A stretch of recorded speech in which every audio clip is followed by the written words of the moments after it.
আসসালামু আলাইকুম। আমি আপনাদের শর্টকাটে যে একটা বিস্কিট বানিয়ে দেখাবো। এটা সাদা বানাবো বিস্কিটটা। তাই আমি এখানে একটা বাটি নিয়ে নিতেছি। এখানে এখন আটা দিয়ে দিব। আমি সবই আপনাদের পরিমাণ মতন আটা যেমন 1 কাপ দিয়ে দিতেছি। আপনার সব দেখেন আমি এখানে অল্প একটু পরিমাণ সোডা দিয়ে দিলাম। আর চিনিটা আপনারা যে যেরকম এটা খান। তারপরে আমি আধা কাপ পরিমাণ চিনি দিয়ে দিলাম। চিনি এটা বাজারে গুঁড়া কিনতে পাওয়া যায়, আর না হলে আপনার হাতে দেখেন এখানে এখন 1 চামচ আমি ঘি দিয়ে দিতেছি একটু গ্রানের জন্য। তারপর যারা একটু সুগন্ধি ব্যবহার করেন, বেশি পছন্দ করেন, তার একটা হালকা এলাচের গুঁড়া দিয়ে নেবেন।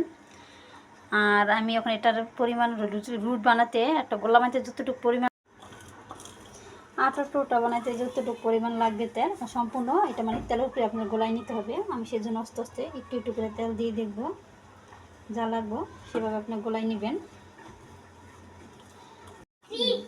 দেখেন এখানে আমি এখন আটাটা গোলাটা খুব সুন্দর করে নিছি। আর এটা মধ্যে এখন বাদাম আদা ভাঙ্গা করে নিছি, এটা আমি একটু দিয়ে দিতেছি।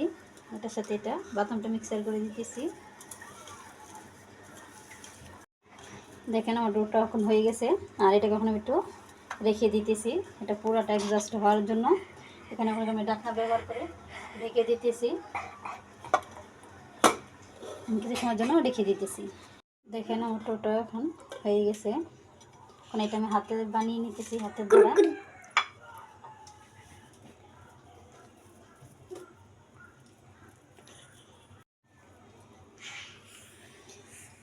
আমি দেখুন একটু বড় করে নেওয়ার চেষ্টা করতেছি।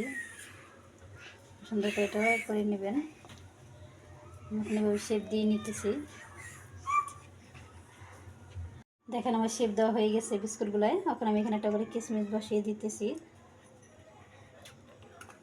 আপনারা চাইলে এটার মধ্যে তিল ব্যবহার করতে পারেন, কিন্তু তিলটা একটু ভেজে নিলে তিলটা একটু গ্রান করব।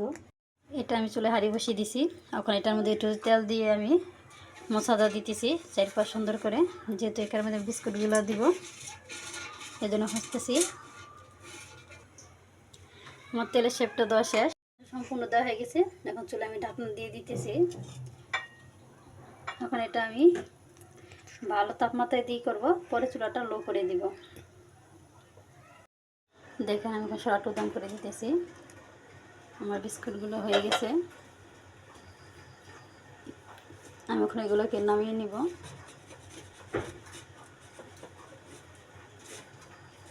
এই যে দেখেন আমি বিস্কুটটা বেড়ে নিয়েছি। আর আপনারা এরকম করে নেবেন। দেখেন কত সুন্দর হয়েছে। আপনারা চা বসাই দিয়ে ওই ফাঁকে বিস্কুটটা তৈরি করে নিতে পারেন। আর হাতে বানানো বিস্কিট বুঝতেই পারছেন, মজাই আলাদা, স্বাদ আলাদা, কোনো ভেজাল নেই।